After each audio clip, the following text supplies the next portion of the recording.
Pues muchísimas gracias por acompañarnos hoy, lunes 2 de febrero, a esta reunión de Tertulia Urbana. Nos acompaña hoy Sugerencia, es una deuda viejísima.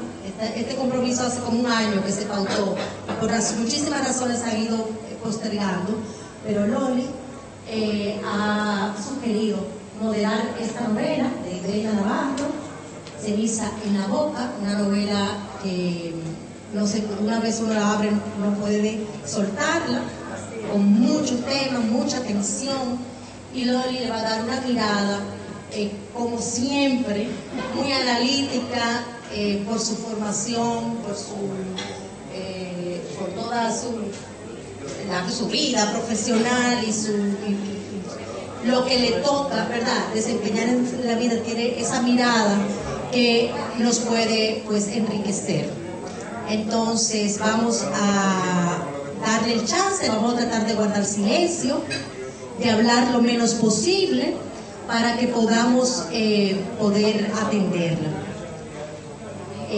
Pues muchísimas gracias y Loli, esta velada es tuya. Bueno, buenas noches, me siento sumamente agradecida de poder compartir este espacio que para mí desde ya ha sido maravilloso en las semanas que tengo preparándolo. Le comentaba hace un rato que les mandé la presentación, Yulisa mandó la presentación en dos formatos, en PDF y en fotos. ¿Por qué la presentación? Porque hay una investigación que tiene algún rigor, vamos a decir, académico o científico, y la verdad que no quisiera, por el entusiasmo, tenerlo con mi propia intuición y que quedara quizá escrito de dónde viene, y también la presentación tiene un hilo con virtuales que me gustaría que ustedes me vayan siguiendo, si les parece. Entonces, Ceniza en la boca.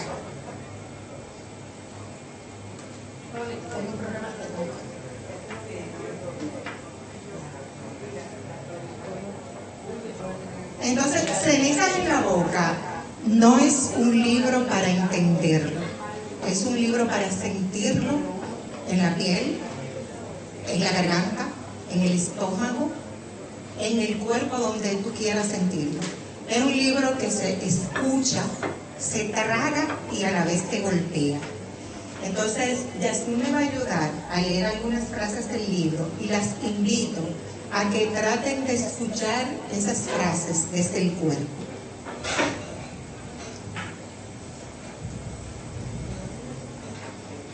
No lo vi yo, pero como si lo hubiera visto, porque lo tengo taladrándome la cabeza y no me deja dormir. Siempre la misma imagen, Diego cayendo y el ruido de su cuerpo al impactar contra el suelo.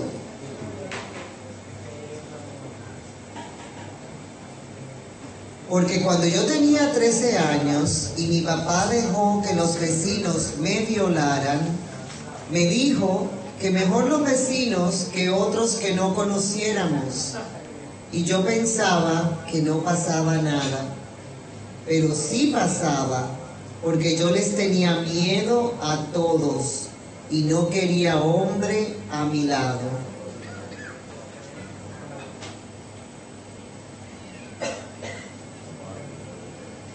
Yo entendía a Diego. Desde que llegamos a España estábamos como amputados, pero sin diagnóstico. Como que nos faltaba algo, pero todos lo negaban. ¿Faltarnos algo? Al contrario, si lo habíamos conseguido todo: casa, papeles, mamá. ¿Qué nos podía amputar? Pues México. Eso somos todavía, niños asustados y confundidos que no tendrán una oportunidad. Bueno, pues les voy a hablar de Despixelada. Despixelada es una tuitera que yo no la entiendo, porque yo sigo a Twitter para las noticias, pero yo entro veo toda su historia y no entiendo nada, porque es de estas personas que viven su cotidianidad en el tuit. Entonces, esta tuitera, llamada Despixelada, en el 2022 decide publicar un libro y decide publicarlo en PDF, porque ninguna editora había aceptado publicar el libro. Y después de mucha revisión, ella entendió que lo mejor era publicar el libro en PDF. Entonces ella empezó un día a escribir en Twitter: miren, además de Despixelada, yo me llamo Brenda Navarro. Y entonces yo escribí un libro que quiero compartir con ustedes. Entonces, lo demás sobre Casas Vacías es historia. Ella publicó el libro así en su red de conocidos, que obviamente escritores. El libro tuvo una fama increíble y me llamó mucho la atención porque ella hizo un análisis económico. Ella es economista, ella también es socióloga, ella es guionista, ella es periodista y es tuitera. Ella lo dice: yo soy una tuitera y yo la anduve de cabo a rabo y no entendí nada de lo que ella pone en su tuit, porque es como que de la gente que escribe disparate, pero para ti es disparate, porque ella está viendo un juego y ella escribe algo del juego, pero si tú no tienes idea de cuál es el juego, pues no entiende nada. Entonces yo creo que ya el hecho de ser tuitera nos va dando como una señal de la espontaneidad que ella tiene, y el hecho de haber sacado su primer libro así, que sea un libro tan exitoso, también yo creo que es una anécdota interesante. Entonces luego en el 2022, ella estando en pandemia, en el 2021, ella vivía con sus hijas adolescentes en España y vio una noticia de un adolescente que se tiró de un 5º piso, un joven de 14 años. Esa noticia a ella se le quedó taladrando en la cabeza, como posteriormente ella escribió. Y ella había decidido que como que estaba pensando en escribir un libro a propósito de esa historia. Entonces, ella es enferma con Vampire Weekend, la banda que ella menciona constantemente. Ella es enferma con esa banda. Entonces, cuando ella tenía ahí, el muchacho cayéndose, ella empezó a oír una canción de Vampire Weekend que se llama Sympathy. Entonces, Sympathy es una canción que habla de aquella simpatía que nosotros tenemos por alguna situación. La vemos, nos da pena, somos parte del espectáculo, pero vamos a nuestra vida común y ya se quedó ahí en simpatía. O sea que es una canción que también es parte de la historia de la novela. Después vamos a desarrollar un poquito más eso. Entonces ya ella estaba oyendo una canción de Sympathy, y Sympathy dice: en la isla Diego García pasó tal cosa. Entonces ella dijo: ya mi personaje tiene un nombre, mi personaje se llama Diego García. Entonces, como nota al margen, Diego García es una isla en medio del Océano Índico que ahora mismo ha sonado mucho porque en esa isla solamente hay una base militar norteamericana. Y también tiene consigo una sacada de pie que le dieron los británicos a los habitantes de la isla porque hicieron algún negocio con Estados Unidos.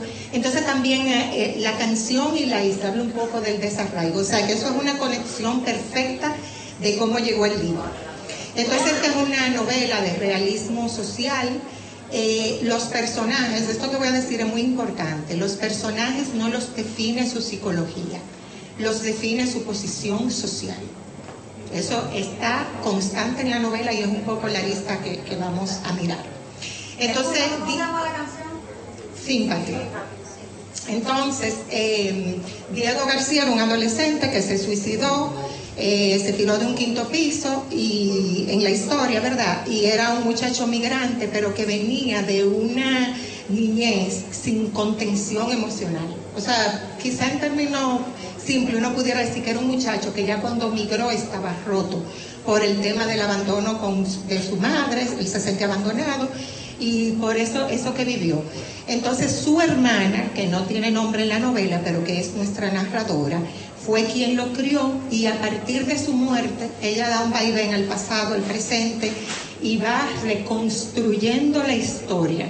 Y sobre todo, que el matiz que vamos a ver, va reconstruyendo las estructuras socioeconómicas, o sea, los grupos sociales que ella nos quiere presentar en esta novela. Entonces, mi amiga personal Brenda, ¿verdad? Porque me oí como 10 podcasts de ella. Ella contó, porque alguien le dijo, como esa novela es muy triste, entonces ella dijo, no, es que yo me basé en el mito de Orfeo. Entonces yo había ido del mito de Orfeo, pero como que no tanto, me estudié el mito de Orfeo. ¿Y ustedes saben qué fue lo que pasó? En la mitología griega, Orfeo es hijo de unos dioses, un músico y poeta privilegiado, que se enamora de Eurídice. Eurídice, poco después de casarse con él, es mordida por una serpiente y muere. Entonces Orfeo va al inframundo, entre paréntesis al infierno, a buscar a Eurídice.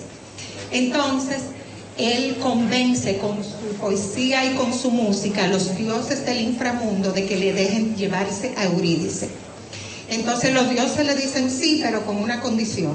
La condición es que mientras tú vayas ascendiendo, tú vas delante, ella va detrás. Tú no puedes mirar atrás. Si miras atrás, la pierdes para siempre. Entonces Orfeo falló, porque Orfeo no tuvo la confianza suficiente para ascender y mirar atrás solo después que él llegara. O sea, a Orfeo no le falló el amor, le falló la confianza. Entonces Brenda Navarro retoma esto, porque en realidad el mito habla de cuando el amor no es suficiente. El amor, el arte que él tenía, la poesía, no era suficiente para rescatarlo. Entonces por eso es que el libro es como tan drástico, tan triste, porque ella dijo que quería llevar una mujer moderna, como reescribir el mito de Orfeo en una mujer moderna. Entonces les voy a contar un poquito del paralelismo entre el mito de Orfeo y Cenizas en la boca. Entonces el infierno en el mito de Orfeo es un infierno mítico, le llaman incluso inframundo, pero en Cenizas en la boca es un infierno social. O sea, lo que ella presenta, que viven los personajes, son un infierno social. En el mito, Orfeo es un héroe. En el libro, Orfeo es una mujer migrante en el mundo moderno. Eurídice muere en el mito, pero en el libro los personajes se quedan atrapados en su historia y en su contexto, o sea que es una muerte distinta. En Orfeo el fracaso es individual, porque él fracasó mirando atrás. En el libro el fracaso es del sistema, el fracaso es de las estructuras sociales que narra el libro. Entonces en Orfeo hay un pacto con los dioses, en el libro no hay autoridad que ceda en nada, no hay justicia. Y en el mito la pérdida fue mirar atrás. En este caso los personajes fracasaron porque ella no solo miró atrás, ella miró atrás, adelante, arriba, abajo, o sea, ella se pasa mirando desde diferentes ángulos todo el tiempo. Entonces, en este libro, en este mito, no fue el amor que fracasó, lo que fracasó fue la estructura o las estructuras sociales. Y desde ahí es que vamos un poquito a mirar el libro. Entonces los temas tratados en el libro todos. Yo numeré 10, que ustedes lo ven ahí, pero aquí se vio de todo: violación, agresión, desapariciones, violencia doméstica, explotación laboral. Aquí se vio absolutamente todo. De todo. Entonces, alguien por aquí lo dijo, pero Brenda en su podcast, ella dice, cada vez que le hacen como alguna pregunta de cómo tú interpretas, que la gente entienda tal cosa de tu libro, ella responde, es que hay un hecho literario, y es que los libros no son del autor, los libros son del lector. Entonces, para que todos ustedes estén claros, que este permiso que yo me voy a tomar de ahora en adelante me lo dio Brenda. Este libro yo lo voy a hacer mío de ahora en adelante como lectora. ¿Y cómo yo lo voy a hacer mío? A través de mi interpretación de Brenda, de la Brenda profesional, de la Brenda mujer y del contexto de Brenda. Entonces ya soy Brenda, para meterme en el libro y hacer la historia mía. Entonces lo primero es que siempre le preguntan en todas las entrevistas que ella como mujer migrante, si ella es parte del libro, ella a todo se niega. Ella dice, yo no tengo nada que ver con el libro, esas son historias, pero oigan la coincidencia. El libro está dedicado a sus dos madres, Norma y Angélica. Una es su mamá y otra es su hermana, porque coincidencialmente, por una situación de su grupo familiar, su hermana mayor prácticamente la crió a ella, entonces está sospechoso, ¿verdad? Pero ella dice que nada que ver, que ella no está en el libro. Luego le dicen, pero ¿y tus padres? ¿Tienes problemas con el padre? No, yo me llevo muy bien con mis padres. Mi padre un poco ausente y mi madre teníamos los problemitas con los adolescentes, pero todo está bien. Entonces la estamos viendo a Brenda en el libro, ¿verdad? Ok. Entonces Brenda, cuando le hablan tú con mi inmigrante, fue muy fácil escribir eso. Ella dice, no. yo soy una migrante privilegiada, yo no me veo ahí. Entonces le dicen, pero ¿cómo hace? Ella dice, mira, por ejemplo, las muchachas de servicio, porque le preguntan, ¿tú entrevistaste a muchas muchachas, a muchas primas? Y ella dice, no, yo no entrevisté a ninguna. Yo escuchaba cómo mis amigas hablaban de su servicio. O sea, yo escribí el libro a través del ama de casa, no a través del servicio. Entonces ella, por ejemplo, cuenta que hay una amiga que ella escuchó, ella dice, nada, nosotros en un coctelito bebiendo vino en un restaurante. Y una amiga dice, ay no, el servicio en mi casa no come, que lleve su comida en su topper, en su cosa plástica. Entonces por eso es que la mamá de la narradora tenía que llevar su comida. Entonces yo como que medio se lo creí. Y es verdad, porque es hasta intuitivo. Si tú pudieras construir una historia de cómo con tus amigas hablan de los servicios, entonces ahí yo se la concedo esa, como que sí, que ella es privilegiada. Ella también parece que tiene una posición social buena. O sea, que no es que ella fue ese tipo de migrante. De hecho, ella migró a España porque fue a hacer un máster en Barcelona. Entonces ella también dice que la inspiración no vino de sus hijas adolescentes. Sin embargo, a mí me pasó que un amigo de mi hija se suicidó de la misma forma. Y yo lo viví con mi hija. Entonces, yo no se la creo eso. Yo no se la creo. Yo sé que cuando ella oía la historia, ella también veía a su hija. Entonces les comento que cuando ella oyó lo del suicidio, ella de una vez dijo, ese es un migrante, y el que le hacía bullying, porque se supo que fue por bullying que el niño se suicidó, el que le hacía bullying era un español. Entonces, oigan bien, el muchacho era español, ciertamente era migrante porque era de otra provincia, pero era un español. ¿Y ustedes saben quién le hacía bullying? El Bolivia. O sea, era un muchacho boliviano que le decían el Bolivia, el mismo Bolivia que le hacía bullying a Diego. Entonces ahí vamos viendo que no es persona, no es el muchacho que es el culpable, es un sistema de bullying en este caso. Entonces, otra cosita es que en el libro hay mucho machista, todos los hombres son ausentes, o sea, todos los hombres tienen un problema, pero no hay ni un solo español en el libro y que aparezca como un machista. Entonces ahí ella también puso, no, mi marido no, o sea, porque ella tiene unas opiniones del feminismo también, que esa la podemos dejar para después.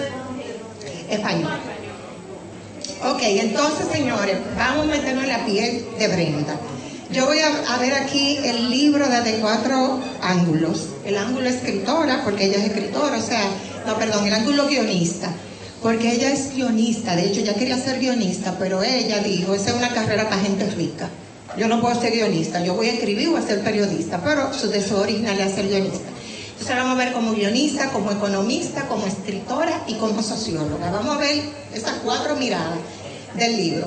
Lo primero es que como guionista, Julio, prepárate, que ya esa película viene. La película se terminó de filmar en abril del año pasado y es del director Diego Luna.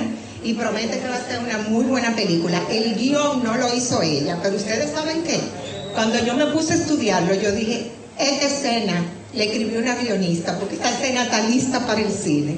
Si ustedes se le dan otra leidita, ustedes se van a dar cuenta que había un guionista por ahí escribiendo.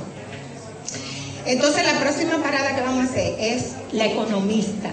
¿Dónde está el economista en el libro? Bueno, yo soy economista, para mí fue bastante fácil encontrarla, pero quizá no es tan sutil. No, bueno, pues mira lo que yo digo, literalmente, sutil, contundente e inequívocamente, la migración, la explotación laboral y otros conflictos fueron presentados como un problema económico. O sea, yo como economista te digo, todo lo que ella presentaba, eso puede ser una tesis económica. ¿Por qué? Porque ella no lo dice con esas palabras, pero había la ley de oferta y demanda para la contratación de servicios. Estaba lo que es el arbitraje de precios, que es como los mercados se organizan. Cuando en un país un precio tiene algo que otro país lo quiere, ahí está. Entonces ella sutilmente establecía el modelo económico. Y siempre la injusticia ella la daba en el sistema. O sea, los salarios, ella nunca dijo, son bajitos porque esa ama de casa era una explotadora. Ella lo hablaba de sistema. Entonces, esta fue una economista que presentó como ese puntico. Los sindicatos. Sí, allá vamos los sindicatos, pero eso fue como socióloga, pero vamos para allá. Entonces, otra cosa que tenemos los economistas es que tenemos una obsesión subyacente porque las cosas, los mercados y los sistemas tienen equilibrio. Entonces, yo les voy a hablar de algunos equilibrios que yo estoy usando la palabra equilibrio porque soy economista, pero en realidad es como antítesis o contraposición o complemento. Lo que hay es como que se necesita, hace una cosa y del otro lado pasa otra. Por eso yo lo veo como equilibrio. Por ejemplo, la abuela de ella fue violada, pero la abuela dice, mi esposo me pedía permiso. O sea, ella está diciendo, yo no quiero, pero por lo menos él me pide permiso. Entonces ahí hay como una historia que se continúa en otro sentido. Y eso es como una forma de equilibrio. Otra cosa, Diego le pregunta a ella que si yo supiera mi fecha de mi muerte, ¿te gustaría que te la dijera? Entonces después, en otra escena, Laura, la persona que ella cuidaba, le dice, yo quiero que fijemos la fecha de mi muerte. Señores, léanse el libro y ustedes no van a encontrar una puntada sin hilo. Ahí cada cosa tiene su contraparte. Le voy a decir otra, por ejemplo, su mamá no estaba disponible cuando ella era niña, ella no le contestaba la llamada, ni le contestaba los mensajes. Ella le robaba a su mamá, Diego le roba a ella. Los españoles discriminan, pero el bullying lo hizo un migrante. Entonces, siempre en todo tuve una contraparte, una antítesis, a veces en capítulos diferentes y en contextos diferentes. Diego la llama y ella no lo escucha. También. Entonces, por ejemplo, vamos a hablar de hombres. Ricardo es un tosco. ¿Qué tipo tan tosco? Pero entonces se busca tonto más que un princeso. O sea, fue como la antítesis, es como la compensación. Ella siempre encuentra la otra mirada. Entonces, ella le trataba mal con su mamá y su abuela, pero con Laura, la señora que ella cuidaba, ella lo dice, yo fui suavecita, yo no podía ser más suave. Y con la ceniza de Diego, ¿qué dice ella? Era suavecito. Entonces, esta es una persona que conecta, ella no deja una cosa sin su contraparte. Cuando van al museo ven el lujo, las telas y se burlan. ¿Qué encuentran en el otro piso? La estatua de Montezuma. Porque está la antítesis. Entonces, ¿qué presenta el libro también como la monarquía vieja y la conquista? Ella ahora, la otra parte de esa conquista es la nueva esclavitud, que es que las latinas vienen a hacer servicio. Entonces, en cada cosa había una antítesis. Por ejemplo, Diego también cantaba una canción. Diego cantaba, le gustaba Vampire Weekend, obviamente. Entonces, esas canciones son en inglés y son una gente que se le gustaba esa banda desde que era un niño. Entonces ella nunca le dijo a Diego, ¿por qué te gusta eso? Pero se lo dijo a Tomás. Le dijo a Tomás, tú eres un hipster de mierda oyendo esa música que no te representa. O sea, ella no dejó una cosa sin después poner otra mirada. Entonces es una mirada completamente sistémica. Y ahí yo lo llamo como el equilibrio que busca el economista, que es más que entender que una fuerza, después hay otra fuerza. Entonces vamos a hablar de Brenda, la escritora. ¿Cómo yo la veo a ella como escritora? Ella tuvo una característica en el libro que es una cantidad excesiva, enorme, de verbo dicendi. Verbo dicendi es como para tú decir, fulano dijo tal cosa, se expresó de tal forma, gritó. O sea, son, vamos a decir, los sinónimos de decir para llevar un diálogo. Entonces, miren. La palabra decir está 270 veces en el libro. La palabra dijo o dije está 370 veces. Dirías 11 veces, dicho 11, dijeron 31. Y aquellos sinónimos que se buscan como susurró lentamente, porque para tú no decir dije 100 veces, no uso uno. Yo no encontré un sinónimo de decir. Entonces, ese es un estilo que a mí particularmente me llamó la atención, por eso no es que esa palabrita yo me la sabía, pero dije, ¿qué es esto? Entonces fue muy llamativo para mí ese uso que ella hizo como escritora. Y hay muy pocas escenas con interacción, como son los libros normalmente. Fulano dijo, no hay interacción.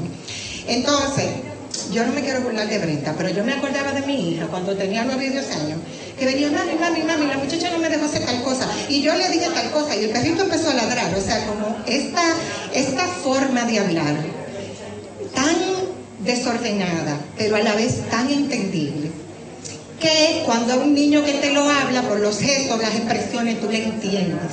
Pero ella lo escribe que tú lo entiendes, tú vas entendiendo esto que ella te lleva, ¿ok? Entonces, en sus diálogos o en sus párrafos, hay una profusión de voces donde todas se entrecruzan. O sea, es ella hablando con alguien, pero también ella hablando de su propio pensamiento, pero también diciendo lo que otro diría de tal cosa, y tú lo entiendes, o sea, se entiende. Para mí eso es maravilloso, y fue una de las cosas que más me llamó la atención en ella. Entonces, otra palabra dominguera, señora, ella usa la polifonía social. Eso también me llamó mucho la atención. La polifonía social es aquel evento en el que concurren en un solo espacio de texto diferentes contextos, por ejemplo, diferentes clases sociales, diferentes idiomas. Entonces, pónganse a recordar que a veces ella estaba hablando, toda esa voz se junta, pero una de las voces era un mexicano que te hablaba con modismos mexicanos o con pedazos de inglés o con palabras. Tú, entonces, eso es una polifonía social, porque en este coro de voces hay contextos diferentes, gentes diferentes, miradas diferentes. O sea, es como un coro, ok, entendí el coro, pero además como que cada quien en su idioma. Y al final tú te lees el párrafo y lo entiendes. Para mí, eso es lo que yo tengo que decir de ella como que me llamó más la atención. Entonces, el otro elemento de esta novela es que la palabra fracasa. La palabra no es suficiente para expresarlo. Entonces, ella usa el lenguaje corporal, que es el lenguaje no verbal, los gestos, los silencios. Señores, la palabra silencio está 8,000 veces en el libro. Lo bloqueé, no le contesté, torcí la boca, me quedé mirando para arriba. O sea, ella usa constantemente el lenguaje. Eso es parte del lenguaje. Entonces, ella usa muchas onomatopeyas, ruidos y sonidos. Eso me fascinó del libro. Yo le comentaba aquí que yo lo tengo, ¿verdad?, en PDF, en Kindle, y lo escuché. Y me encantó escucharlo en voz de ella, porque las onomatopeyas que ella utilizaba, los ruidos, fueron maravillosos porque ella le daba la entonación, incluso a la canción. Entonces, para mí es sumamente notable esta escritora que tenga este uso tan magistral del lenguaje corporal. Entonces, pienso que es porque las palabras fallaron. Las palabras fallaron en explicar lo que ella quería explicar. Entonces, por eso habló de gesto. Hay muchas cosas que no se explicaron explícitamente, sino que se explicaron en gesto o se dejaron al lector. Entonces, ¿dónde está, señores, el clímax del lenguaje corporal? En comerse las cenizas. Comer ceniza no es una metáfora. No fue una metáfora, fue una acción muda. O sea, eso fue como el culmen de la corporalidad. Yo te lo hago en comerme la ceniza de su hermano. Entonces, las palabras no alcanzaban, nadie escuchaba, no había comunicación con nadie. Entonces ella se comió la ceniza. Eso tiene múltiples interpretaciones, desde la antropología y la sociología, que dicen que comerse algo es incorporarlo. Ese es un tipo de duelo. Ella incorporó a su hermano porque ella no tuvo la interesa para dejarlo ir. Entonces, una explicación es, ella se comió a su hermano para que se quedara una parte con él. Entonces, yo lo estoy descifrando, lo que es para mí quizá comerse la ceniza, son muchas cosas, pero creo que lo más poderoso de aquí es que ese lenguaje corporal, esa acción, nos habló a cada uno. Cada uno sabe cómo le habló y en el momento que está, cómo le habló. Entonces, lo voy a leer literalmente: comerse la ceniza no es un símbolo para ser interpretado, es un gesto que estamos obligados a soportar. Entonces, después de eso, y como si todo el lenguaje corporal fuera poco, se queda sorda, porque ella le trayó, se lo habían dado desde niña, y ella no mencionó eso hasta el final. Entonces, esa sordera puede tener miles de explicaciones, pero es un lenguaje no verbal. Fue la acción de estar sordo, de perder un oído y después perder otro. Entonces entramos en la sociología, señores. Aquí es que de verdad yo peco de atrevimiento, porque de economía yo sé, de escritura yo he leído mucho, pero de sociología nada. Entonces tuve que dar muchas páginas para la izquierda para poder escribir el lenguaje sociológico, una intuición que yo tuve desde que yo leí. Hola. Entonces, vamos a ver. En sociología dicen que la forma en que ella hablaba se llama una voz liminal, o sea que es como descentralizada. Ella hablaba en el libro como de alguien que está afuera, que no es de aquí ni es de allá. Ella observa, no pertenece y usa la distancia de cada cosa cuando ella narraba como un método de observación. O sea, fíjense, ella no tomaba partido. Ella muy pocas veces tomaba partido. Ella narraba la cosa, soltaba el bombazo y no se involucraba en la opinión. Más bien parecería que era una observadora, que no era ella. O sea, que era alguien que estaba observando y no era parte de la historia. Exacto. Entonces, ella mostraba las cosas sin juzgar. Y la idea de esta forma sociológica de hablar es que la estructura sea que hable, porque ella presenta estructuras sociales, grupos humanos, circunstancias distintas, y ella habla a través de la acción que ella ve que esos grupos presentan. Entonces, también, por ejemplo, dentro de lo que es la sociología de un migrante, el migrante casi siempre está desde la nostalgia. Pero la nostalgia es cuando tú dejaste algo lindo, y este es un migrante frío. Ella muy pocas veces habla con nostalgia de México, porque es un migrante que dejó algo feo allá, y cuando volvió se lo encontró más feo todavía. Entonces, cuando ella volvió con la ceniza, México fue peor de lo que había sido para ella antes. Entonces, la idea de presentar como sociológicamente las estructuras es para hablar no de personas, sino de grupos humanos, porque básicamente, lo voy a leer, la sociología estudia la vida humana, los grupos, las instituciones y las sociedades en su conjunto. Entonces, vamos a hablar de uno de los grupos que ella presenta, y empecemos por las primas. Las primas es la solidaridad para sobrevivir, ¿verdad? Las primas, aquellas que son servicio, que dicen, sí, yo te traigo a mi prima, es un parentesco ficticio, pero lo que me está diciendo detrás es que hay una red de apoyo. Entonces, primo, para ellas, en su imaginario, es yo me apoyo con la prima.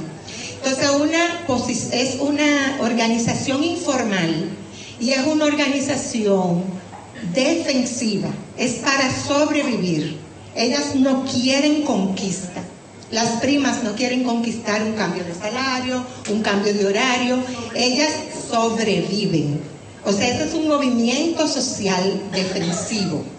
Entonces, eso se llama, en sociología, eso se llama un movimiento social de solidaridad defensiva, pero no transforma. Eso es, no cambiamos el status quo, nos manejamos con ella y navegamos ahí.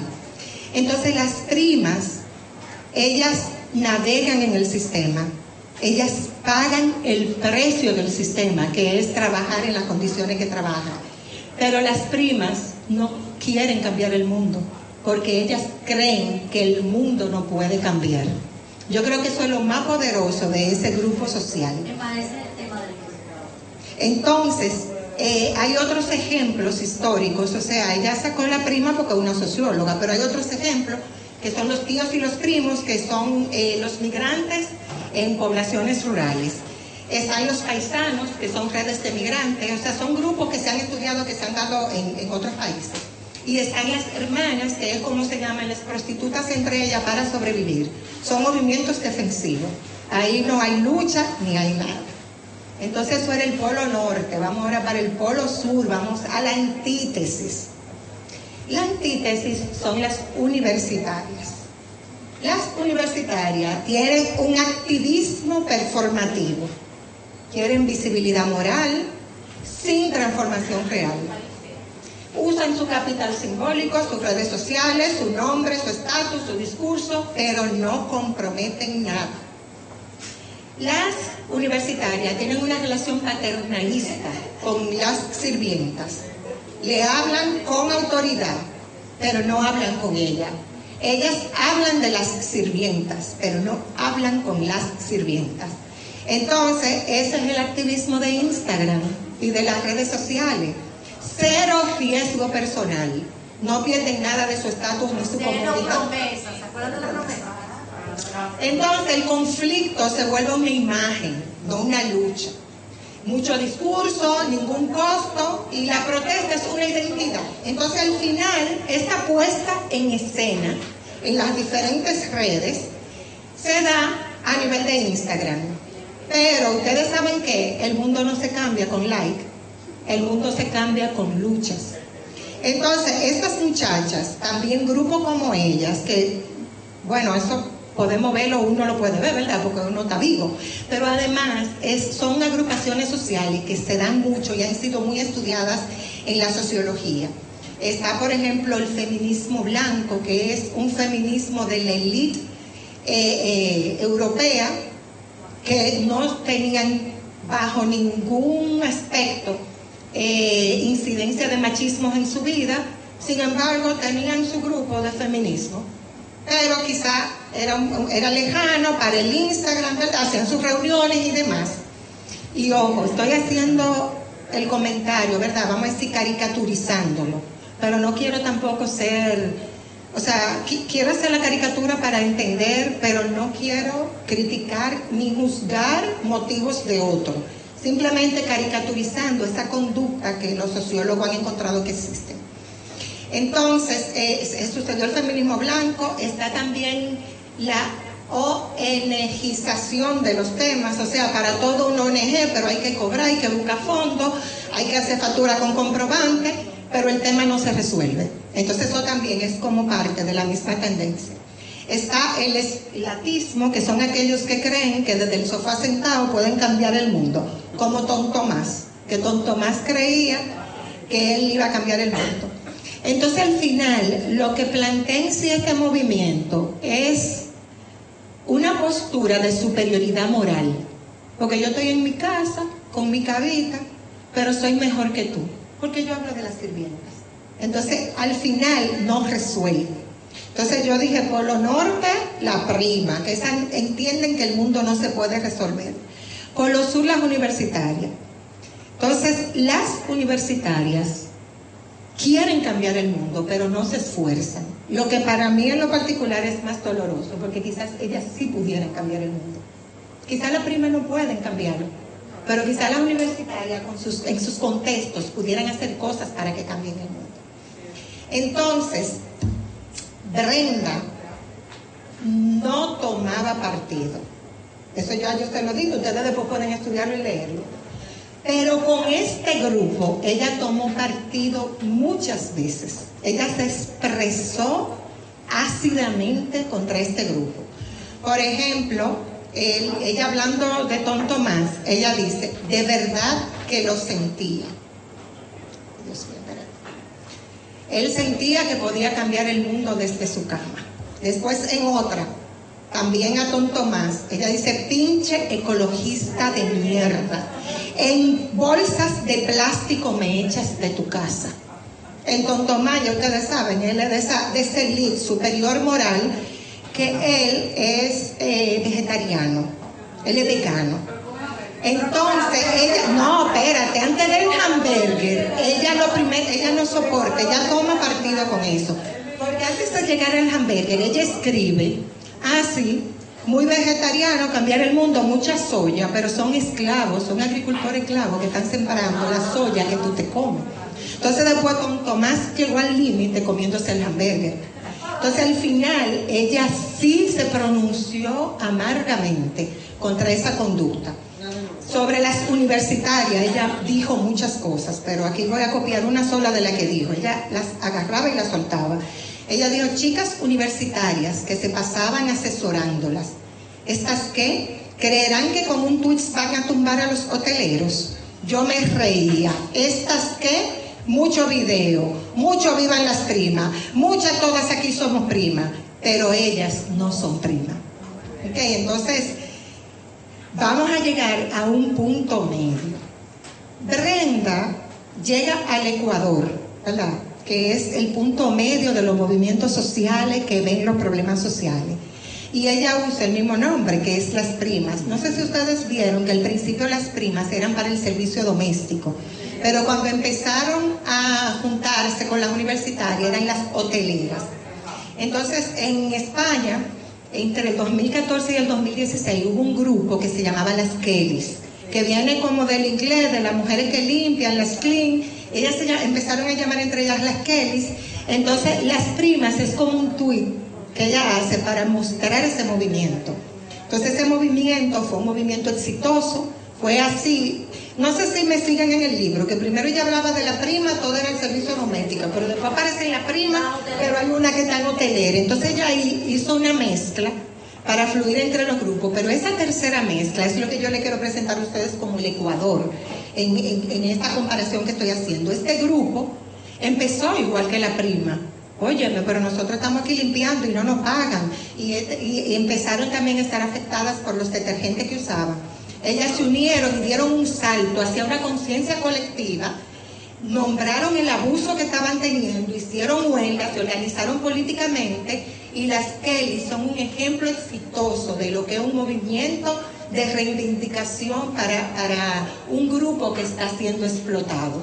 Entonces ya ahí lo presenta. A mí me gustó muchísimo porque quizá para un español fuera muy fácil decir, las primas son las Kelly. Pero para mí, que no conocía a la Kelly, yo tuve que pasar por, espérate, las primas que están aquí, la universitaria, espérate, la Kelly, y dividirlo como en esos tres grupos. Pero ella es una socióloga, y sociológicamente son tres grupos completamente diferentes.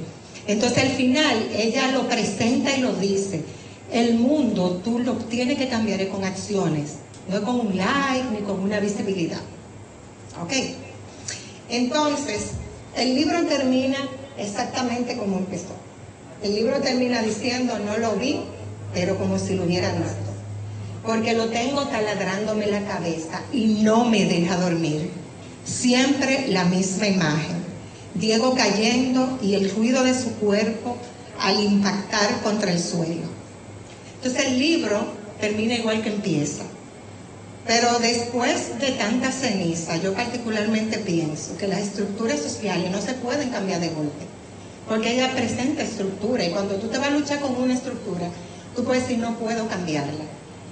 Pero yo no puedo terminar de leer el libro como yo lo empecé. Yo pienso que yo soy una persona con una mirada distinta de muchas cosas, sobre todo porque me lo leí muchas veces. Y esa mirada, que es la invitación que quiero dejar aquí para concluir, es la invitación a que tú no tienes que ser un héroe, pero tú puedes cambiar cómo tú miras las cosas. Entonces, yo sí creo que cuando tú juntas la intención con la acción, las cosas pasan.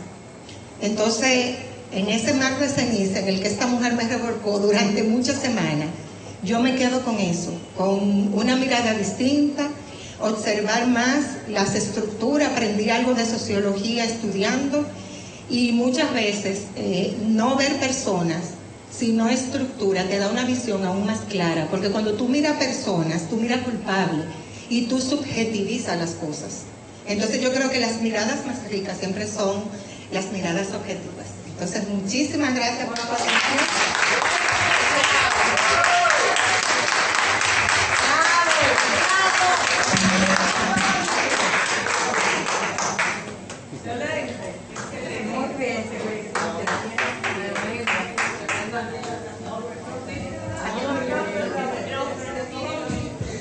¿Qué digo? Primero, ¿verdad? Vamos a respirar un poquito porque ese final fue el final. A ver.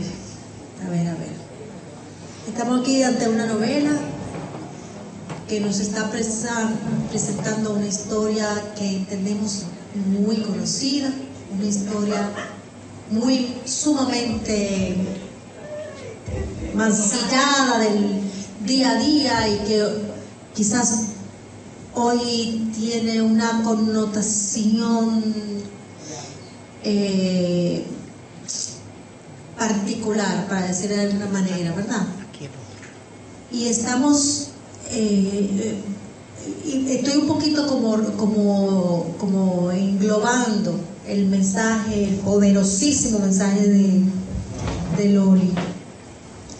Acá estamos viendo una reflexión que va más allá de la comprensión de un problema y de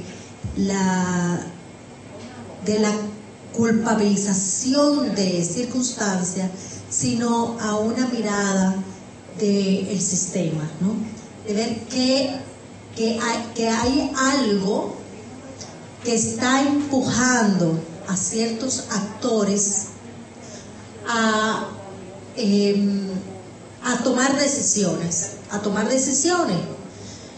Hay una mujer, se habló poco de la madre, yo creo que la madre quizás es un papel que muy coyuntural, ¿no? Que es la primera que sale, por eso estoy partiendo de ahí, como no porque porque hacía falta en tu comentario, Loli, en lo absoluto, tú planteaste la idea muy bien, sino que quiero partir de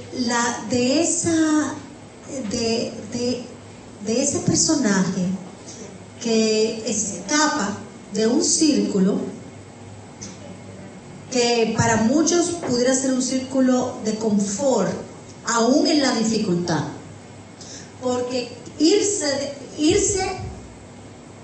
al infinito, ¿verdad? Coger una mochila e irse, abandonar la seguridad que te pueden dar, la estructura de tu familia, aunque sea pésima, aunque sea esa familia, es algo que nos pone a reflexionar. Y entonces esa madre se va.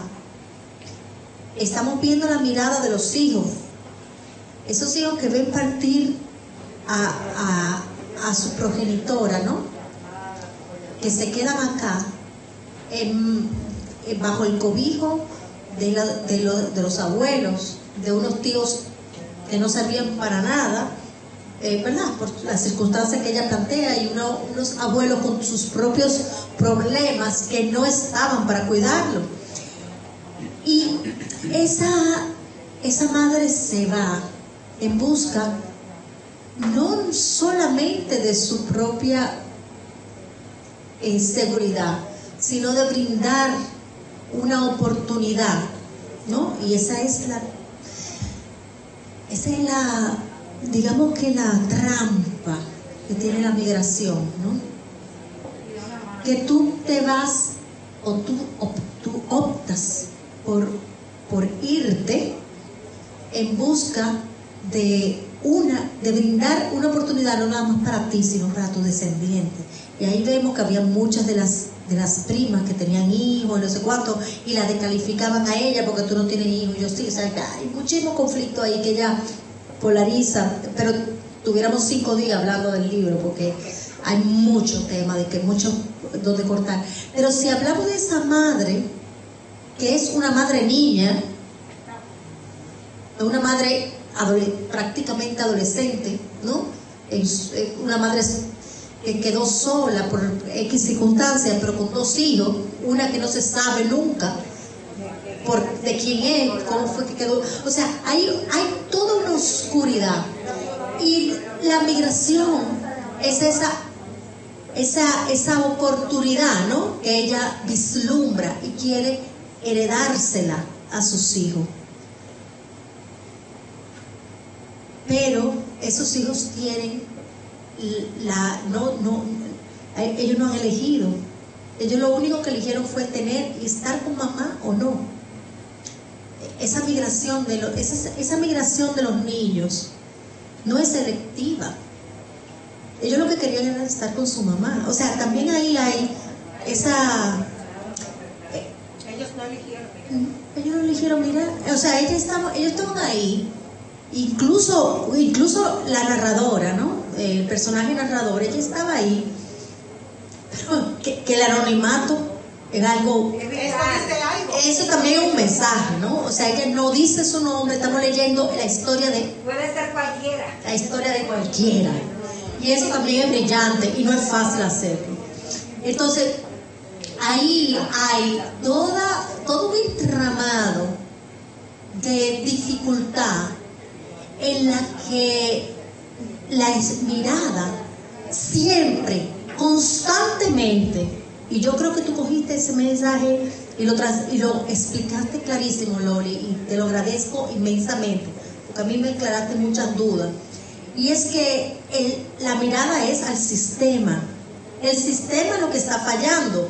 No estoy bien aquí, viajo, tengo la esperanza, estoy peor allá. Pero tú le vas o sea, vamos a cuestionar la migración. ¿A qué precio? ¿A qué precio? Primero es el precio. A algunos les va bien, otros no soportan y se suicidan. Llegan incluso hasta el suicidio. Pero Brenda regresa, porque lo que ella encontró atrás era peor. Entonces ahí hay un viaje también de ida y vuelta, que conmociona. Para mí ese final, yo creo que sinceramente la primera vez que yo lo leí, yo entendía que Brenda iba a regresar con su hermano y ella a decir, bueno, es mejor quedarse en mi país porque aquí están mis raíces, qué sé cuánto. Pero ¿qué es lo que ella encuentra? A medida que ella es violencia, odio, Estaba peor. entonces narcotráfico, pero violencia al 4 veces potencia, ¿verdad? Entonces creo que esta novela, sobre todas las cosas, nos pone el rostro del que tiene que dejar su país. Nadie prefiere dejar su país. Nadie. Todo el mundo quiere. El que está bien, ¿cómo? O sea, ¿en qué momento? Ni loco que tengo.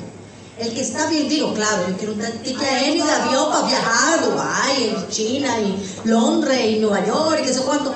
Pero irme, dejar mi mochila, abandonar mi familia, mis raíces, mi comida, mis hábitos, para ir a ser un ciudadano de segunda categoría, no, de quinta.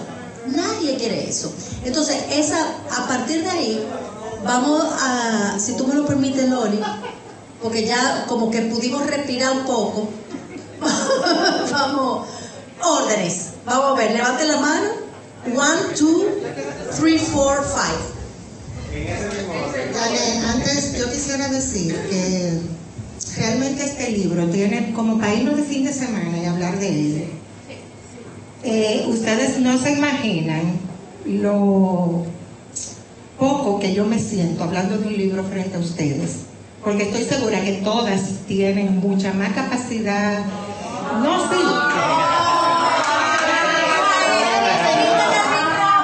No, lo que quiero decir es que este tema que tú traías, Julissa, vamos a decir que es lo básico del libro. Entonces yo quise como investigar y traer miradas que fueran diferentes, pero eso me hace sentir como un poco culpable de no hablar de cosas esenciales que tenía el libro.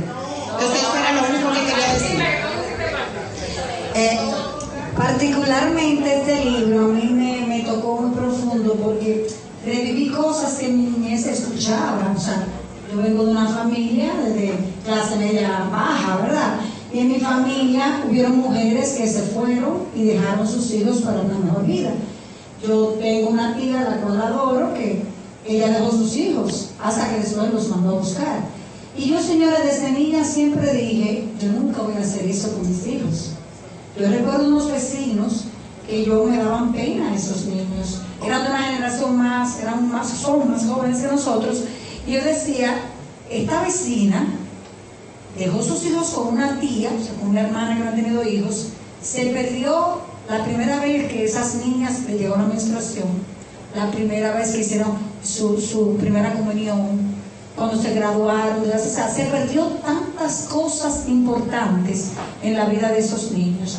Y ya me recordé que una vez yo iba a un salón, donde yo trabajaba en la Manicera, y una vez hubo un espectáculo, porque el hijo de la dueña del salón, delante de las clientas, se puso de malcriada, la mamá le llamó de malcriada, y la mamá le llamó atención a ella, y él le dijo, ¿qué es lo que tú me estás hablando de buena madre? Si tú me dejaste abandonado. Y ella le dijo, pero fue por una mejor vida. Yo te pedí que me dejara abandonara por eso. Entonces, es triste, eso aquí todavía pasa. Y yo difiero de Yulisa con todo el respeto, que ella dice que nadie se va voluntariamente. Señores, yo tengo amigas profesionales, abogadas de otras profesiones, que yo las he ido a visitar y a mí me da pena. Porque de ser abogadas están, ¿cómo se llama esto en Estados Unidos? ¿Reparten comida? Gente que vivían bien. Que tú te dices, no, que como Uber Eats, pero de otro nombre. Profesionales que están taseando. Que tú dices, ¿por qué se fueron? Entonces, la verdad, yo siempre tuve clara. Yo vengo de abajo, pero yo siempre decía, yo no voy a ir a Estados Unidos ni a España a hacer lo que yo no estoy dispuesta a hacer aquí. Yo no voy a lavar baño, yo no voy a limpiar, o sea, yo siempre tuve clara, pero no todo el mundo, o sea, hay gente que se ofusca, no sé, pero a mí me llama soberanamente la atención. Y por eso yo pienso que es como de mentalidad también. Es cierto que hay muchas personas que van por necesidad, pero hay otras personas que van sencillamente porque quieren un cambio. Muchísimas mujeres se divorcian y quieren un cambio y van y dejan los hijos y se van para Estados Unidos a una mejor vida. Esa es mi opinión muy particular. Bueno, antes que nada, Lori, tengo que felicitarte por hacer un análisis sencillamente brillante, desde todos los puntos de vista en que tú te empleaste a hacerlo. Y justamente me voy a montar en tu análisis para hacer un pequeño aporte, no sin antes agradecer a Janet, que el viernes me convenció en que buscara el libro. Y señores, yo no siempre puedo participar, pero este es el mejor libro que yo he leído en Tertulia Urbana. Y le agradezco a Janet que me convenciera y a Loli que lo trajera. Recuerden que hay un artículo de Yaruska sobre esta autora. Lo conocimos el mismo día. Ah, qué bien. Entonces, sí, es su columna. Justamente, montándome en tu brillante análisis como economista del contrapeso que ella como escritora, bueno, es que tú lo analizas como economista, tú lo llamas la compensación en el equilibrio, ¿no? Exacto, como una ecuación que ella hace, que lo aplica a su escritura. Para decirte cómo yo lo veo, porque yo soy una optimista empedernida, y es que el personaje X, ¿no? Que es una niña que no era feliz en México, ¿no? No era feliz en su estructura familiar. El machismo mexicano, señores, es una cosa asombrosa. Aquí hay machismo, pero lo de aquí es un disparate comparado con lo de México. Nacer niña, no sé si se llama en México, nacer niña es una tragedia. O sea, el varón es el que vale. Eso que ella cuenta de que Diego era el importante porque era el varón, señores, eso lo siente en clases altas en México. Yo me fui a mi amigo mexicano diciendo eso, pero eso es así.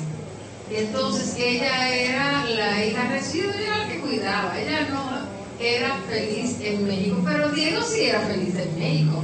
Diego ni se acordaba de su mamá. Su mamá era una fantasía. Entonces, el contrapeso de Lori, la mamá era feliz en España, porque la mamá tenía una relación homosexual con Jimena, ¿qué se llamaba? Sí, eso está claro. Y él lo dice, yo no entendí cuando yo llegué aquí qué felicidad que mi mamá tenía con España, hasta que lo entendí. Y después, en un momento que lo dice, púsome la palabra, el culito de mi mamá. Y después yo tengo dos mamás y la misma personalidad, porque se ve que Jimena era como el varón de la relación. Entonces, Diego estaba feliz como niño en México, mamá estaba feliz como pareja de Jimena y con su vida, pero la que no era feliz en ningún lado era ella. Ella cada vez era más infeliz. Y el único momento de felicidad fue cuando cuidó a la señora, a Laura. Eso fue un respiro, que entiendo lo que tú dices. La autora Brenda puso ese personaje porque la primera empleadora fue fatal. Entonces ella no tiene que tener cuidado, no hace un libro que los españoles se sientan mal representados. Entonces ella puso primero un hogar fatal y después compensó con un hogar donde ella fue, al menos por la señora, bien tratada. Entonces ahí compensó. Pero ¿qué pasa? Yo pienso que al final, no sé si es optimismo mío, que al final, en este libro, ella se transforma, porque aunque empieza, te voy a decir en dónde yo sentí una transformación. Ella va, el único amor que ella conoció en su vida era el Diego niño, no al Diego adolescente que se puso malcriado, que fue a España a ser infeliz y a ver un sentimiento de culpa. Ella se quiso ir de México porque ya la bullearon. Entonces ella con los panties de bolita, entonces ella presionó ese viaje y usó a Diego para irse, porque Diego era lo importante. Entonces ese sentimiento de culpa, de que por culpa de ella llegó a España, a ese niño, ¿a qué? A ser infeliz. Que no creo que sea más por él lo del boliviano, él tenía otra razón, él menciona algo de Jimena. Yo creo que Jimena como que te volteaba a Diego. Yo tengo mi casa. Sí. Él lo dice, no me gusta esa mujer porque me toca que yo hay algo. Y yo lo leí. Señores, no creo nada más que haya sido porque muchos se lo molestaban. La gente no se suicidó por eso. Ahí hay más elementos. Aparte de que él detestaba a la mamá. Llegó un punto como adolescente que él detestaba a la mamá y detestaba a él. Pero pienso que ella tiene un momento de transformación cuando está con las amigas. Al final le dice fulana, no me acuerdo el nombre, ¿quién era que estaba contigo cuando fuimos a la discoteca y un ticoteo?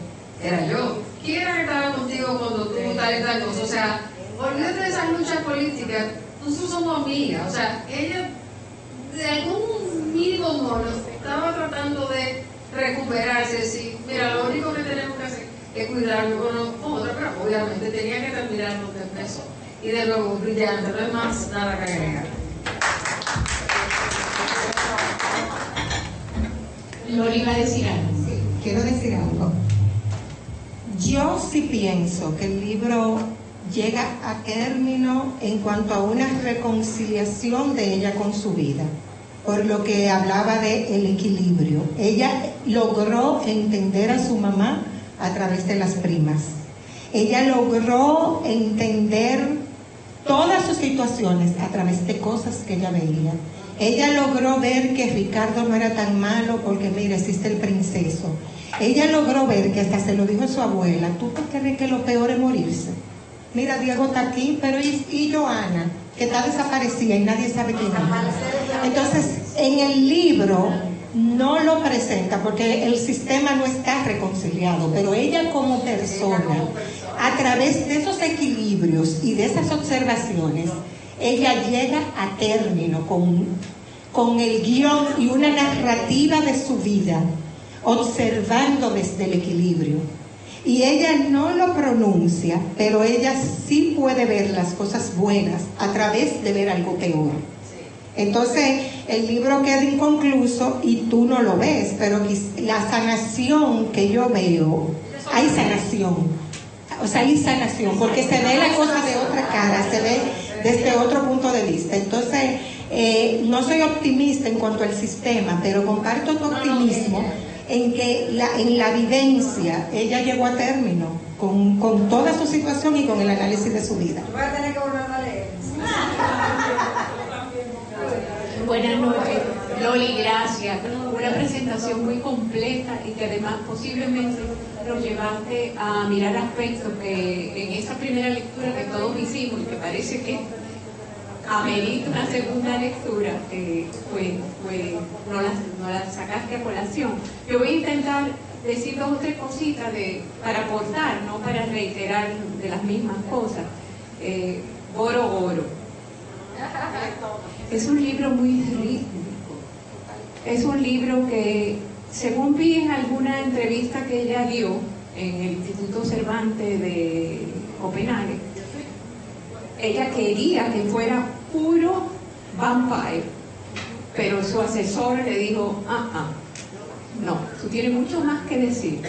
Ella quería llevarnos a través de una musicalidad verbal a todos esos estratos que estamos analizando aquí, que son tan interesantes. Y como personaje, la sin nombre, la sin voz, la sin padre, la sin madre, es un personaje logrado, pero por mucho. Ceniza en la boca. Es una expresión para describir una sensación profunda de decepción, de amargura, de frustración, de duelo. O sea, aparte de comérsela, es el hecho de tenerla que masticar.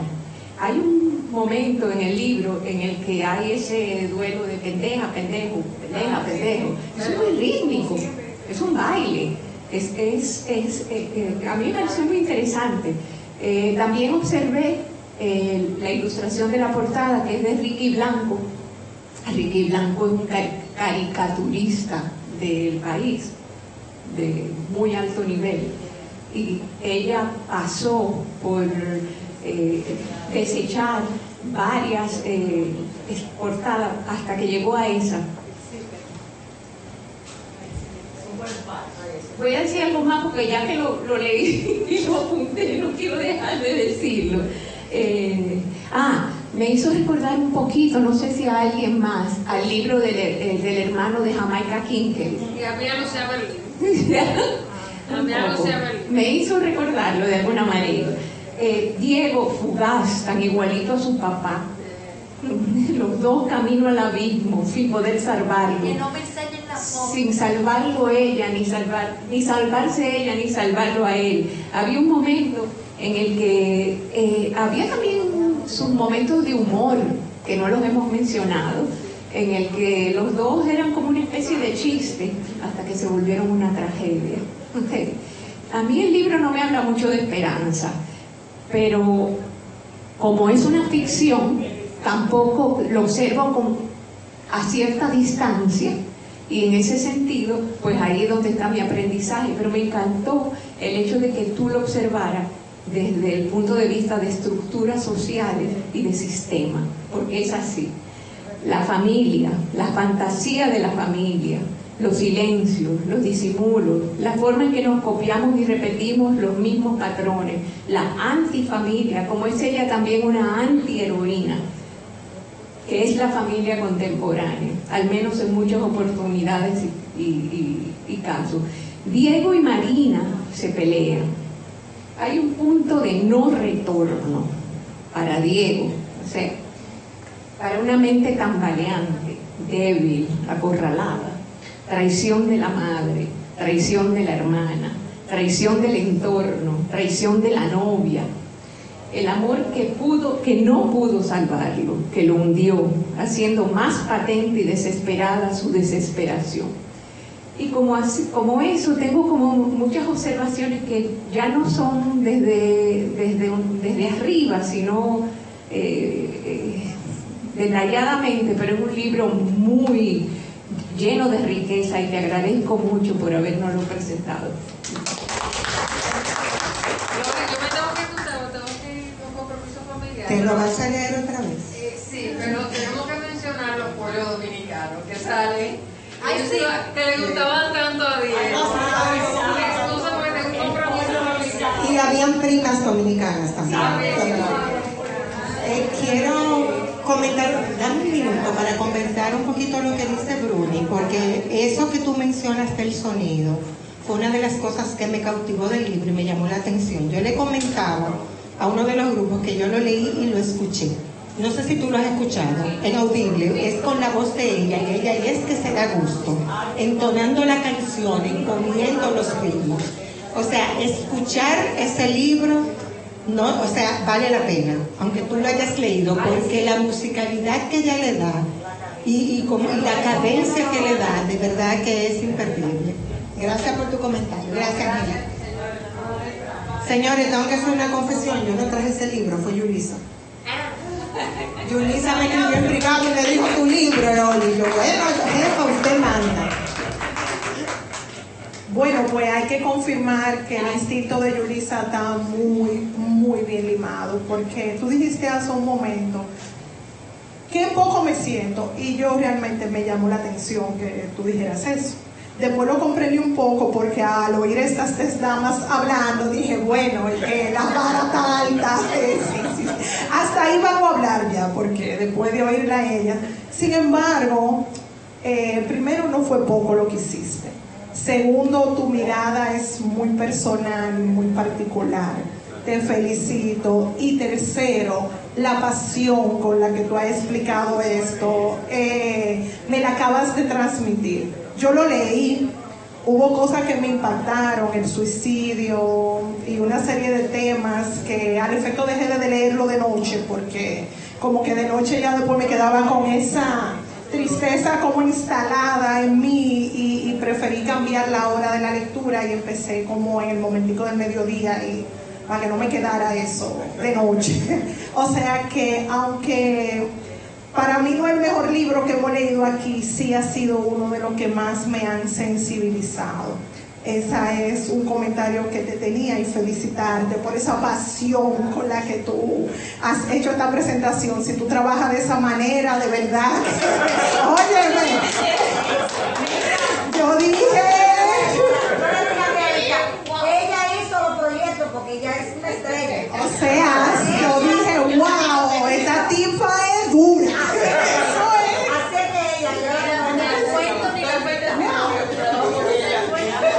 Esa pasión es así mismo. Eso es de familia, eso es de familia.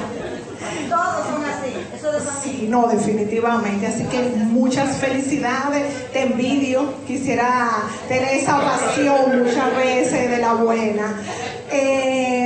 Muchas cosas en el libro, y no le voy a quitar el tiempo a todo el mundo, pero yo no recordé el libro de Jamaica, que me gustó mucho, el de mi hermano, el hijo de mi madre, que no es mi hermano.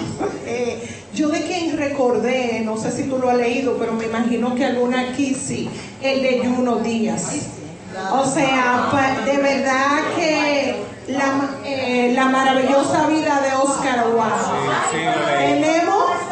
Tenemos la hermana madre, tenemos el suicidio, tenemos la crianza violenta, una madre que ama pero que no sabe amar, o sea, que no puede decirle a sus hijos te quiero, sin ternura, que viene con esa historia de cómo ella fue criada, de tú me tienes que agradecer que yo estoy fajada por ti, y si yo te parí ya es suficiente para que tú me respetes. O sea, igual que Juno, la migración en la experiencia de ambos personajes, la hermana, que en ambos libros es la hermana, ni es de aquí ni es de allá, o sea, ella no pertenece a ninguno de los dos sitios. ¿Cómo se entera? El desarraigo. ¿Cómo se entera de esa experiencia de la madre a través de irla conociendo? Porque la madre es una ilusión, no es realmente quien ella descubre que es esa persona cuando llega, pero ambas terminan un poco en la comprensión, ¿verdad? Después que te conozco y me decepciono, pues empiezo a entender que tu vida tampoco es fácil. Me acordé de Juno también, déjame ver, lo tenía apuntado aquí en las palabras. Juno repite muchas palabrotas, ella también lo hace, o sea, en esa cultura violenta de cómo nos llamamos y cómo cotidianamente nos maltratamos, en un amor disfrazado ahí dentro. Creo que los libros se parecen mucho, de verdad que sí, fue el libro como que más me acordó. No sé qué tú opinas sobre eso, me gustaría saberlo. Concurre con todo lo que has dicho, con todo lo que has dicho, y te agradezco tus comentarios y tus piropos. Está apagado. Gracias. Aló. Después que hable, el público quiere que Rosa hable, pero hay una persona con el micrófono. Yo voy a decir algo muy cortito, porque es muy actual. Yo decía, ¿y ahora? ¿Y si a esta gente la van a sacar para la migración, lo del ICE?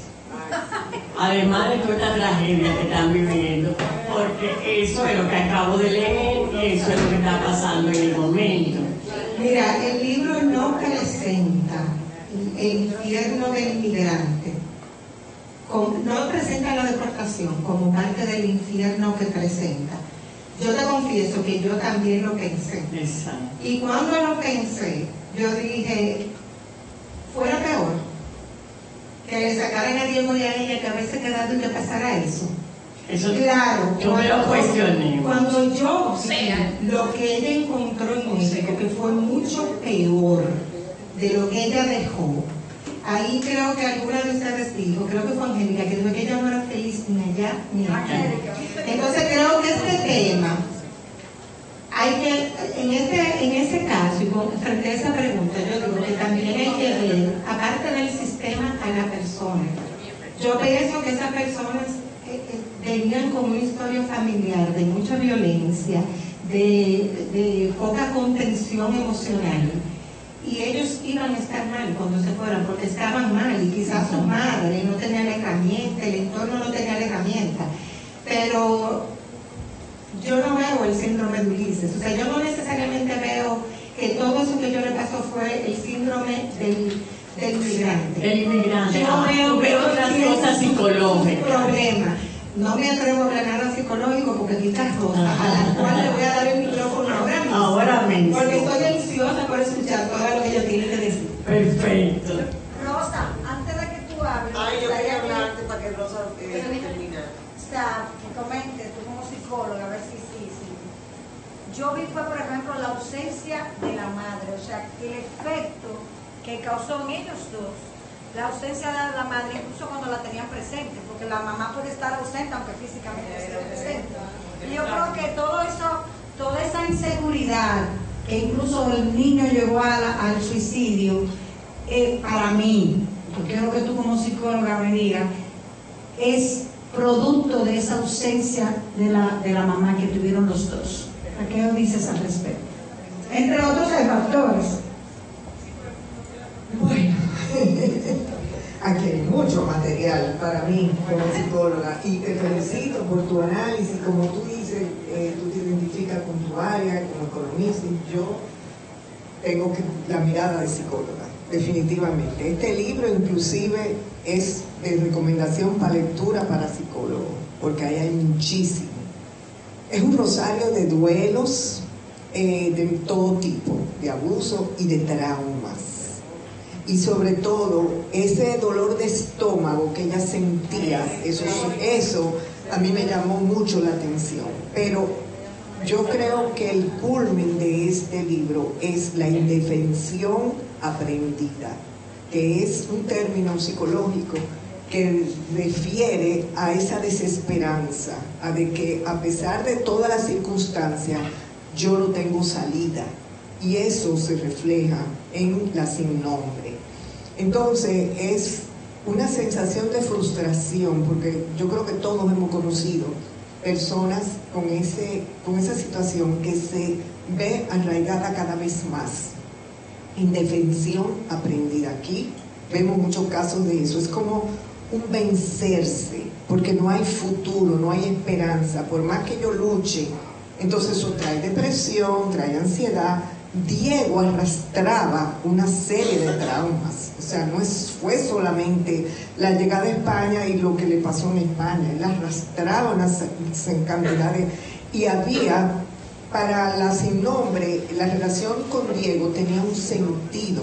O sea, su vida le era como ella le huía porque ella sabía que Diego era un muchacho con muchos problemas y que se arreciaron en España, pero ella siempre, y tú comiste, y tú estás bien, y cómo tú estás, o sea, ella tenía una codependencia profunda con el hermano, y el comerse esa ceniza es un reflejo de que yo no te voy a abandonar ni siquiera después de muerto, yo voy a tenerte aquí dentro de mí. O sea, es muy físico el libro, uno lo siente muy en las entrañas. O sea, en eso ella fue una bárbara.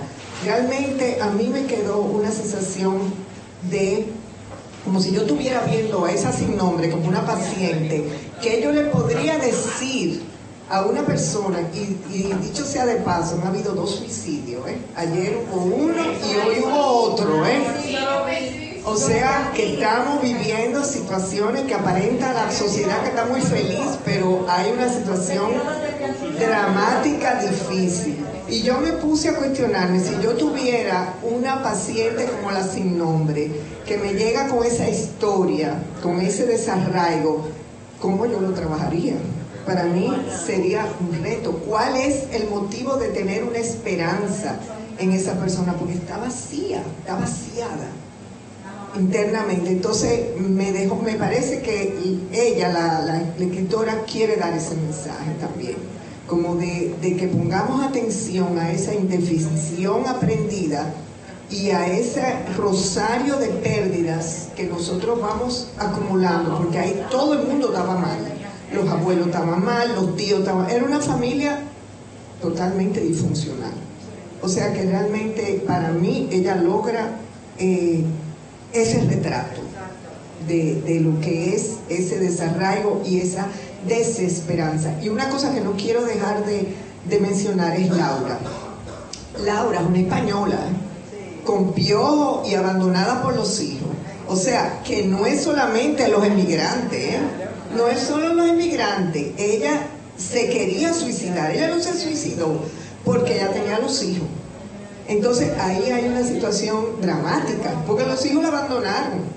Y como quiera, ella encuentra en Laura o sea, ella ve en Laura como esa persona que le tiene compasión, y que Laura ve en ella también, pero ahí había un vacío y una soledad difícil. O sea que, fíjate que ella era española, o sea que no se está poniendo que solamente son los que se van, sino también es una condición humana, ese desarraigo.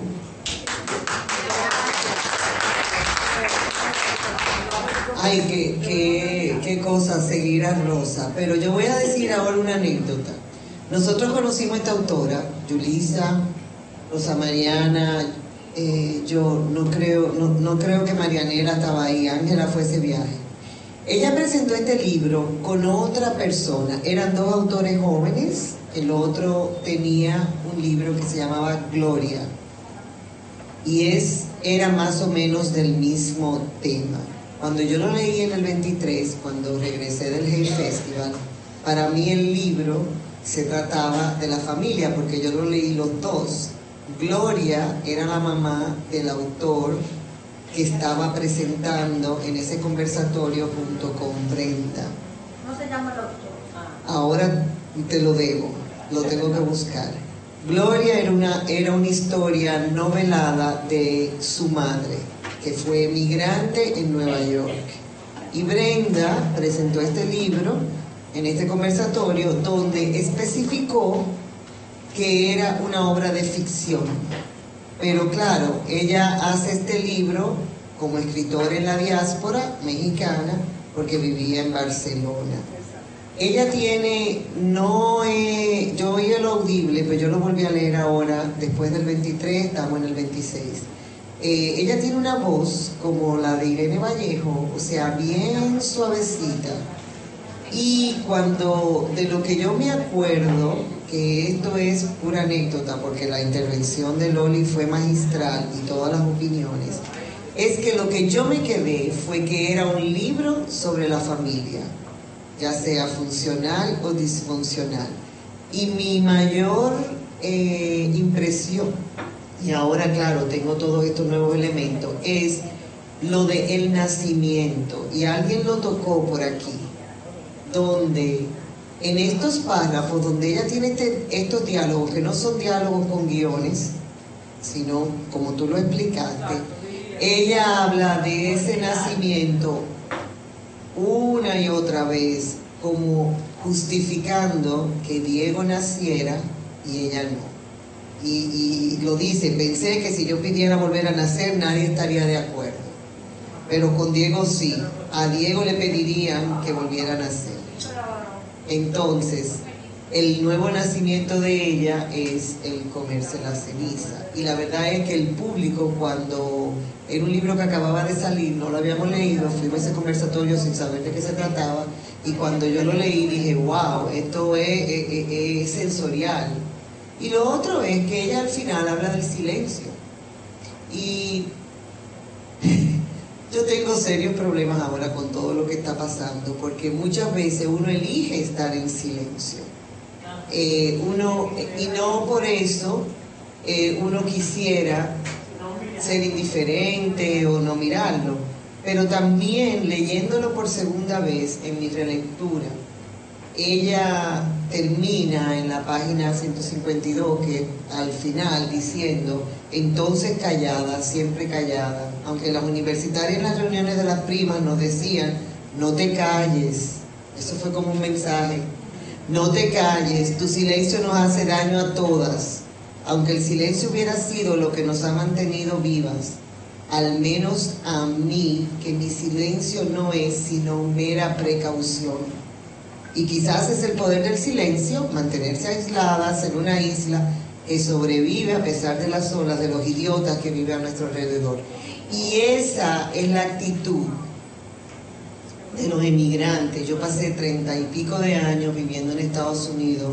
No emigré porque lo necesitaba emigrar, sino emigré por convicción, por trabajo, por lo mismo que tú. Y claro, en una condición muy privilegiada, pero he trabajado con muchos emigrantes y la visión del emigrante, cuando tú trabajas, yo tengo una señora que está conmigo desde hace 30 años, que dejó El Salvador, 3 hijos y ha puesto a las hijas a la universidad y todavía sigue trabajando ya con 70 y pico de años en Estados Unidos.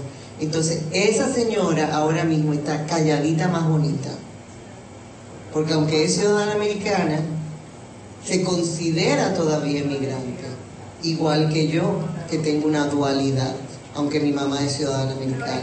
¿Tú te acuerdas cuando dice Loli que ella siempre hace un contraste? Ella también dice en el momento que está en el aeropuerto y la comienzan a molestar, dice, una se calla cuando cree que puede perder algo, pero ya yo perdí a Diego, o sea, ¿qué me importa? Y ella ahí no se cayó, o sea, que todo lo contrario a las otras. Pero en mucha parte del libro ella elige el silencio. Sí. Ay, gracias, ¿no? Déjame decir algo. También, a ver. Es divina ella, es Sí, muy divina. simpática. A mí me encantó. Personalmente. No, ahora sí. En el mismo aeropuerto, ella cuestiona, ¿no? Y ella está en esa rebelde ella. la diatriba con ella misma pensando. Ella dice, pero yo soy española, por mi físico me están cuestionando, pero estos que son españoles también, que quieren estar en Estados Unidos, no le están preguntando nada, ni cuál es su... Claro, entonces ahí hay esa sensibilidad, ¿no? De la discriminación por el appeal, ¿verdad? Por la forma que tú te ves, por qué tú sabes inglés. A ellos no le preguntaban nada. Entonces, el libro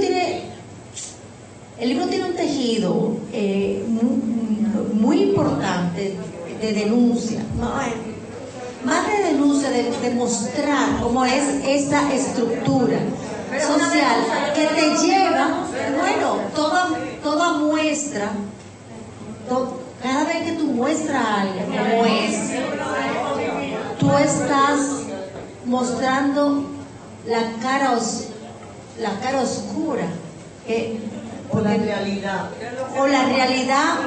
cruda, la cruda realidad de cómo funcionan las cosas. No es papel del novelista dar una solución a ese desajuste sistémico. Es papel del novelista mostrar y quizás ponernos a nosotros en una posición de qué podemos nosotros hacer para cambiar mínimamente nuestro entorno, porque yo creo que sí hay un llamado a tomar una acción, hay un call to action. Yo creo que ella no es pasiva, ella no, o sea, su mensaje no es, bueno, que como esto es así, quedémonos tranquilos, porque esto no.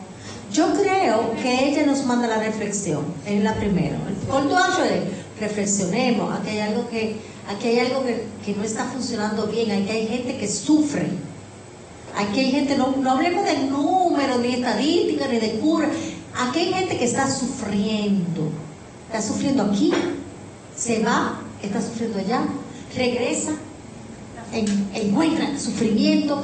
Entonces, ¿qué es lo que no está funcionando? Y entonces eso es algo maravilloso, que la literatura nos revele a sí mismo, nos muestre algo que pasa continuamente ante los ojos de nosotros y quizás no tenemos el tiempo ni la paciencia para observarlo. Yula, mira, todo escritor, escribe para dejar una reflexión. El escritor no debe juzgar a nadie. O sea, no se escribe para juzgar, se escribe para mostrar, para denunciar, para demostrar la realidad, la cruda realidad que estamos viviendo. Yo creo que hay que felicitar a Loli por el maravilloso, el moderado, la moderada, como te digo, la moderación de este gran libro. Pero ha visto todas las disciplinas y todo, pero verdaderamente es un libro sumamente triste, sumamente real, y simplemente es una denuncia para que reflexionemos, punto, y se acabó. Pero ella no puede cambiar nada y nosotros tampoco. Sí podemos hacer un poco de nuestra parte, nosotros los educados. Por Dios, hagamos algo para evitar lo que sigue pasando en este mundo, desenfrenado. Todo el mundo está demencial, todo el mundo está... ¿Qué es lo que está pasando, Dios mío? Ustedes no se han dado cuenta.